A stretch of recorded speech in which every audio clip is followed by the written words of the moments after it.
अस्सलामुअलैकुम। बोल न्यूज़ के साथ मैं हूं अफशीन कुरैशी। इस वक्त आपको अहम खबर दें। रहीम यार खान के कच्चे के इलाके माचका में डाकुओं ने पुलिस की 2 गाड़ियों पर रॉकेटों से हमला कर दिया। 16 एहलकार शहीद, 10 जख्मी हो गए, 4 लापता हैं। शेख ज़ायद अस्पताल में इमरजेंसी नाफिज कर दी गई। जख्मियों की तिब्बी इमदाद फराहम की जा रही है। जख्मी एहलकारों में बेशतर की हालत तशवीशनाक बताई जा रही है। उधर पुलिस ने इलाके में सर्च ऑपरेशन भी शुरू कर दिया है। आपको इस वक्त अपडेट कर रहे हैं रहीम यार खान की सिचुएशन से। रहीम यार खान में कच्चे के इलाके माचका की हदूद में पुलिस की गाड़ियों पर डाकुओं ने हमला कर दिया। बुज़दिल डाकुओं का रात की तारीखी में हमला। रहीम यार खान के कच्चे में पुलिस वैन को रॉकेटों से निशाना बनाया गया। कच्चे में पुलिस की 2 गाड़ियों पर डाकुओं के हमले में 15 से ज्यादा पुलिस एहलकार शहीद हो गए। दोनों पुलिस मोबाइल बारिश के पानी में फंस गई थीं। डाकुओं ने रॉकेट लॉन्चरों से पुलिस पर हमला किया। जख्मी एहलकारों को अस्पताल मुंतकिल कर दिया गया। शेख ज़ायद अस्पताल में हाई अलर्ट इमरजेंसी नाफिज कर दी गई। जिले भर के अफसरान को अस्पताल रिपोर्ट करने की हिदायत कर दी। इधर हमले के बाद सिंध पुलिस को भी मार्च का तलब किया गया। हमले में मोहम्मद उस्मान, मोहम्मद इमरान, मोहम्मद जाहिद, मोहम्मद अरशद, मोहम्मद सईद, मोहम्मद वसीम शामिल हैं। सिपाही नजर अब्बास, मोहम्मद फारूक, मोहम्मद अब्दुल्ला, अनस सत्तार और मोहम्मद बिलाल भी डाकुओं के बुज़दिलाना हमले में शहीद हो गए। हमले के बाद रहीम यार खान पुलिस की भारी नफरी मौके पर पहुंची और इलाके में सर्च ऑपरेशन शुरू कर दिया गया। जिला इंतजामिया की जानिब से शेख ज़ायद अस्पताल में इमरजेंसी नाफिज। मज़ीद जानते हैं नुमाइंदा बोल न्यूज़ मुदस्सिर यूसुफ से। जी मुदस्सिर, बताइएगा। जी, मैं इस वक्त मौजूद हूँ रहीम यार खान शेख ज़ायद हॉस्पिटल में, जहाँ पर अब से कुछ देर कबल रहीम यार खान का इलाका है माचका, जहाँ पर पुलिस पार्टी पर डाकुओं की तरफ से रॉकेट लॉन्चर से हमला किया गया। पुलिस के जवान जो कच्चे में ड्यूटी सर अंजाम दे रहे थे, वो अपनी ड्यूटी से वापस आ रहे थे और रास्ते में उनकी गाड़ी खराब हुई एक जगह पर, जहाँ वो अपनी गाड़ी को जो है वो ठीक करने के काम में मसरूफ थे। तो डाकुओं ने इस चीज़ का फायदा उठाते हुए रॉकेट लॉन्चरों से और जदीद असले से उन पर जो है वो फायरिंग कर दी, जिसके नतीजे में ज़राए के मुताबिक 16 के करीब जो जवान है वो अब तक शहीद हो चुके हैं। 10 से 12 जो जवान है वो शदीद जख्मी हैं और 2 से 3 जो जवान हैं वो अभी की जो इतलात है उनके मुताबिक जो इनकी नज़दीकी बेस कैंप था वहाँ तक पहुँच चुके हैं। सादकाबाद हॉस्पिटल में तमाम जो मेडिकल स्टाफ है उनकी छुट्टियां मनसूख कर दी गई हैं और पुलिस के जो जवान हैं, जो अफसरान हैं, वो यहाँ पर आना शुरू हो गए हैं और रहीम यार खान के बहुत ज़्यादा लोगों की तादाद खून का अतिया देने के लिए भी यहाँ पर पहुँचना शुरू हो गई है। जो इस गाड़ी में टोटल जवान थे, जो ज़राए के मुताबिक खबर है, उनकी तादाद 26 से 28 बताई जा रही है। ताहम अभी तक कोई भी डेड बॉडी। बहुत शुक्रिया मुदस्सिर। रहीम यार खान में पुलिस एहलकारों की शहादत पर वज़ीर आज़म शहबाज शरीफ के शदीद अल्फाज में मज़म्मत, गम का इजहार किया। शोहदा की बुलंदी दर्जात और उनके अहल खाना के लिए सब्र जमील की दुआ की। वज़ीर आज़म ने ज़ख्मी पुलिस एहलकारों को बेहतरीन तिब्बी सहूलियात फराहम करने और हमलावरों के खिलाफ फौरी मौसर कार्रवाई की हिदायत कर दी। वज़ीर आज़म ने हमले के ज़िम्मेदारान की निशानदही करके इन्हें करार वाकई सज़ा दिलवाने की भी हिदायत कर दी। वफाकी वज़ीर दाखिला मोहसिन नकवी ने भी रहीम यार खान के कच्चे में पुलिस गाड़ियों पर डाकुओं के हमले की मजम्मत करते हुए शहीद पुलिस एहलकार को खिराज अक़ीदत पेश किया। रानीपुर में पीरों की हवेली में कमसिन घरेलू मुलाजमा फातिमा कत्ल केस। फातिमा के वालिदैन का मौक़िफ़ भी सामने आ गया। कहा कि सेशन कोर्ट ने मुकदमा चलाने से मुआसरत कर ली, मुलजमान से सुलह नहीं की। ऐसी खबरों में कोई सदाकत नहीं, मुलजमान की जानिब से हमें भी पैसों का लालच दिया गया। गवाहों के बयान तब्दील कराए गए। हमारी मासूम बच्ची को कत्ल किया गया, कभी माफ़ नहीं करेंगे। केस पर सियासी शख्सियात असरअंदाज होने की कोशिश करेंगे। अटक में स्कूल वैन पर फायरिंग से 2 बच्चियां जाँ बहक। रेस्क्यू हुकाम के मुताबिक बताया कि स्कूल वैन पर फायरिंग के नतीजे में 5 बच्चे ज़ख्मी भी हुए हैं, जिनकी उम्रें 5 साल से 10 साल के दरमियान हैं, जबकि फायरिंग से वैन का ड्राइवर भी ज़ख्मी हुआ है। एडिशनल डिप्टी कमिश्नर ने बोल न्यूज़ से बात भी की है और इस हवाले से भी आगाह किया है, जिसमें कि एक जाती दुश्मनी जो है उसके नतीजे में रिपोर्टरी जो पहले इनकी तरफ से किलिंग थी, ड्राइवर की तरफ से, इनकी फैमिली की तरफ से, उसके इंतकाम में कार्रवाई करते हुए ड्राइवर पे फायरिंग की गई और उस फायरिंग के नतीजे में अनफॉर्चुनेटली 2 बच्चियां जो फ्रंट रो पे थी बैठी हुई, उनकी शहादत हुई और 4 बच्चे जो हैं वो जख्मी हुए। लेकिन अंदर जो जख्मी है वो स्टेबल है और ड्राइवर भी जख्मी हुआ, वो भी स्टेबल है। जिला इंतजामिया की तरफ से फौरी तौर पर जो डिप्टी कमिश्नर हैं और AC मुतलका और ADCR वो वहाँ पे पहुंचे हॉस्पिटल में और उन्होंने इंश्योर किया कि मैक्सिमम तिब्बी जो बेस्ट सहूलियात है वो उनको प्रोवाइड की जाए। पुलिस की तरफ से जो है वो रेड टीम्स तश्कील दे दी गई हैं और वो छापे मार रही हैं और वो उन पार्टी को जो कि आइडेंटिफाई हो चुकी है उनको उनकी गिरफ्तारी के लिए छापे मारे जाए। पंजाब को रिलीफ लेकिन कराची को तकलीफ। के इलेक्ट्रिक ने मजीद ₹3.09 इजाफे की दरख्वास्त दे दी। गुज़िश्ता रोज़ भी कराची के लिए बिजली की कीमत में ₹5.76 बढ़ाने कराची वाले के इलेक्ट्रिक के फैसले पर बरस पड़े। कहा कराची टैक्स भी ज़्यादा दे और बिजली भी हमारे लिए ही महंगी की जा रही है। नवाज शरीफ ने पंजाब के लिए बिजली सस्ती करने का ऐलान किया। बिल ज्यादा आता है और आवाम को बड़ी तकलीफ होती है। ₹14 पर यूनिट बिजली के रेट को कम किया जाएगा। मियां साहब के ऐलान के बाद दीगर सूबों से बिजली सस्ती करने के मुतालबात आए, लेकिन हुआ उसका उलट। के इलेक्ट्रिक ने एक बार फिर बिजली की कीमत में ₹3.09 का इजाफा मांग लिया। इजाफा जुलाई 2024 के माहाना फ्यूल प्राइस एडजस्टमेंट की मद में मांगा गया है। नेपरा के इलेक्ट्रिक की दरखास्त पर 29 अगस्त को समाअत करेगा। इजाफे की सूरत में सार्फिन पर 6 अरब 20 करोड़ से जायद का बोझ पड़ेगा। कराची वाले बोल के माइक पर के इलेक्ट्रिक पर बरस पड़े। ज्यादती मुसलसल होती आ रही है और आगे भी हो रही है। अब वहाँ पे यूनिट ₹14 कम कर दिया, यहाँ पे वही 60-61 रुपए 70 रुपए यूनिट चल रहा है। महरूमियाँ पैदा की जा रही है। बड़ा सूबा है तो वहाँ पे बिजली सस्ती की जा रही है। यहाँ पे हालात इतने बुरे हो गए, लोगों के 55-60 हज़ार बिल आ रहे हैं, जिनकी सैलरी 25,000 या 30,000 सैलरी है। जैसे पंजाब में कम की गई है वैसे कराची में भी की जाए। इधर कराची में भी बिल को कम किया जाए। लोगों की सैलरी इतनी है जितने बिल आ रहे हैं। इससे पहले नेपरा ने ₹5.76 फी यूनिट इजाफे की मंजूरी दी है। ये पैसे अक्टूबर और नवंबर के बिलों में वसूल किए जाएंगे।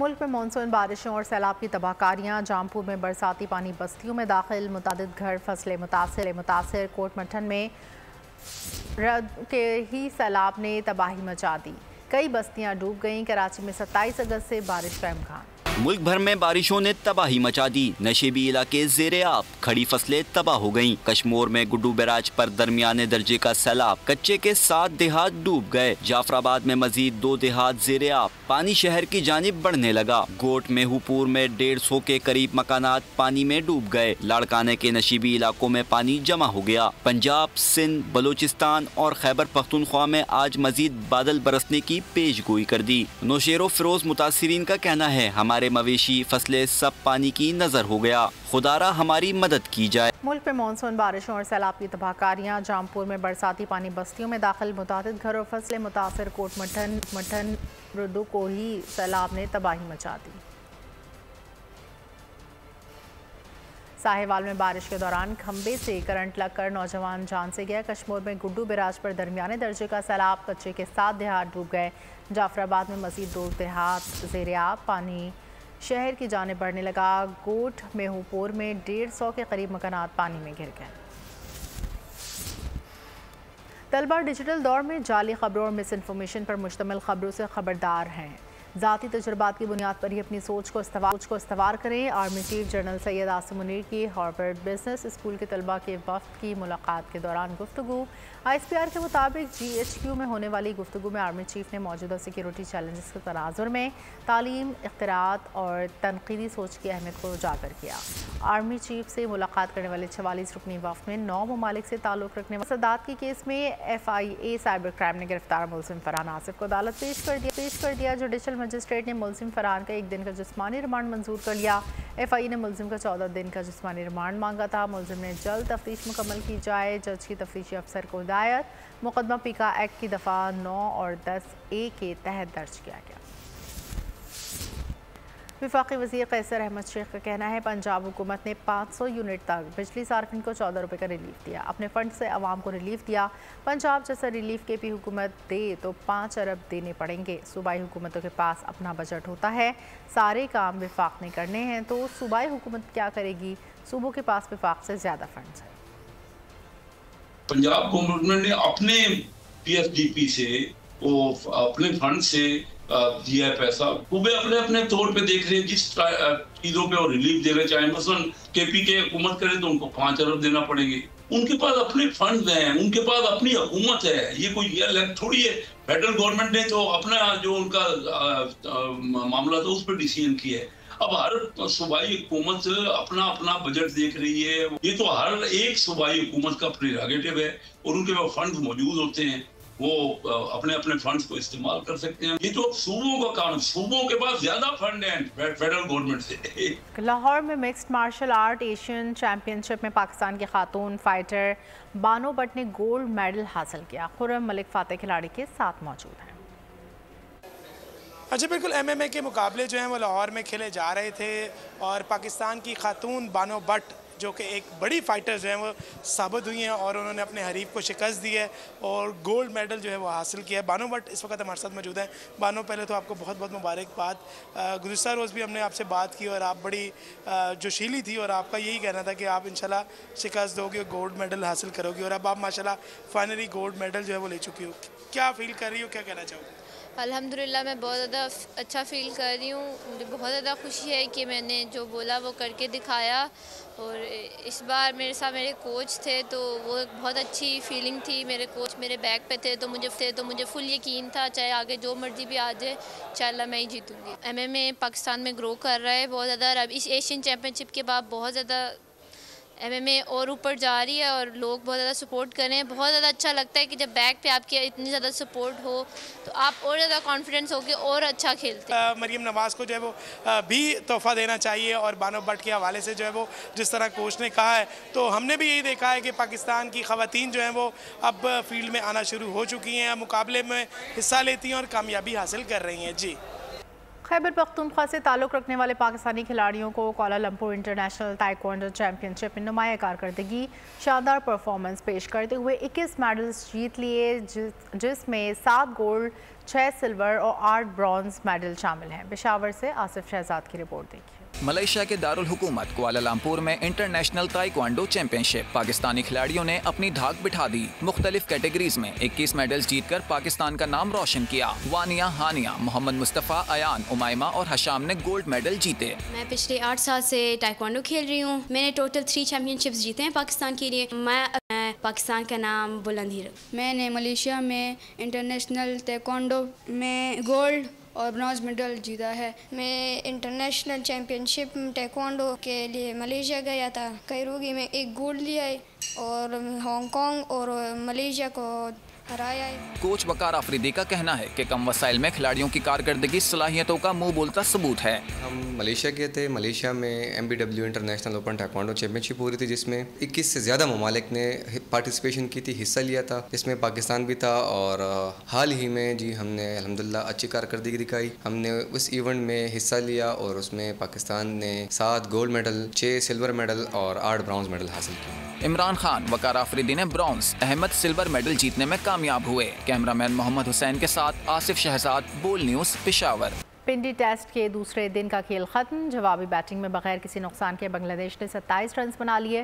पाकिस्तान ने अपनी पहली इनिंग्स 448 रन 6 खिलाड़ी आउट पर डिक्लेयर की। मोहम्मद रिजवान और सऊद शकील ने जिम्मेदाराना बैटिंग करते हुए टेस्ट करियर की तीसरी सेंचुरी स्कोर की। बांग्लादेश को फॉलो ऑन से बचने के लिए मजीद 222 रन दरकार है।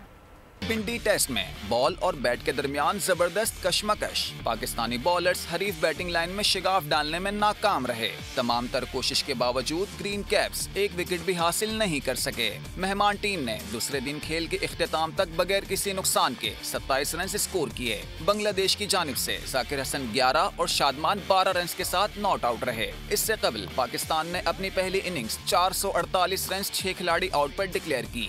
मोहम्मद रिजवान और सऊद शकील ने जिम्मेदाराना बैटिंग करते हुए टेस्ट करियर की तीसरी सेंचुरी स्कोर की। सऊद शकील ने 141 रन की शानदार इनिंग्स खेली। मोहम्मद रिजवान 171 रन बनाकर नॉट आउट रहे। सहाफी का सवाल तवील हुआ तो सऊद शकील की शरारती रग फड़क उठी। कहा सवाल ही भूल गया। जवाब देने की कोशिश पर एक बार फिर जुमला दोहराया। प्रेस कॉन्फ्रेंस में क़हक़हे बुलंद हो गए।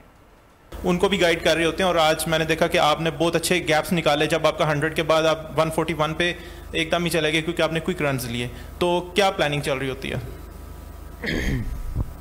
बहुत लंबा सवाल हो गया, मैं तो भूल गया। देखें, वाकई भूल गया। पार्टनरशिप जो हो रही होती है, तो आपके पार्टनर के साथ जो आपकी कम्युनिकेशन हो रही होती है, तो बेसिकली आपने रिकॉर्ड पार्टनरशिप आज भी लगाई है, पहले भी लगाई है, तो पार्टनरशिप में आप किस तरह अपने पार्टनर के साथ चल रहे होते हैं? देखें, बहुत ज़रूरी होता है बैटिंग पार्टनरशिप और साथ बॉलिंग पार्टनरशिप ना। जो क्रिकेट गेम है ना, वो टीम गेम है, तो मैं बहुत इस चीज़ को मायने रखता हूँ कि पार्टनरशिप बहुत जो ना वो वाइटल रोल प्ले करती है। पाकिस्तान के 5 साला मार्शल आर्टिस्ट सुफियान महसूद ने भारत का 5 साला पुराना रिकॉर्ड तोड़ दिया। वजीरिस्तान से ताल्लुक़ रखने वाले कम उम्र सुफियान ने सिर्फ 7.87 सेकंड्स में किसी शख्स के गिर्द लटक कर घूमने का तेज़ तरीन रिकॉर्ड बनाया। सुफियान महसूद पाकिस्तान के कम उम्र गिनीज वर्ल्ड रिकॉर्ड होल्डर बन गए। मक्का मुकर्रमा में बारान रहमत खूब जमकर बरसी। मस्जिदुल हराम समेत मक्का मुकर्रमा भर में तेज़ हवाओं गरज चमक के साथ मूसलाधार बारिश जारी रही। उम्रा ज़ायरीन ने दौरान बारिश तवाफ़ काबा अदा किया और बारिश के बरसने पर अल्लाह का शुक्र अदा किया। गर्म मौसम की शिद्दत में नुमाया कमी और मौसम खुशगवार हो गया। इसी के साथ बुलेटिन से फिलहाल इतना ही। मज़ीद खबरों अपडेट्स के लिए आप विजिट कर सकते हैं हमारी वेबसाइट bolnews.com। देखते रहिए बोल।